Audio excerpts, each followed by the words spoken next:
Всем привет, друзья! Еду на Бергах.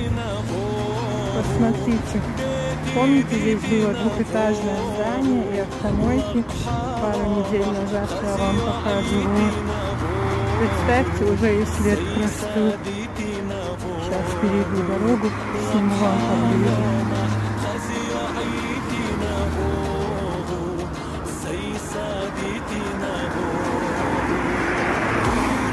Интересно, где стоят наши маршрутки. Ничего нет.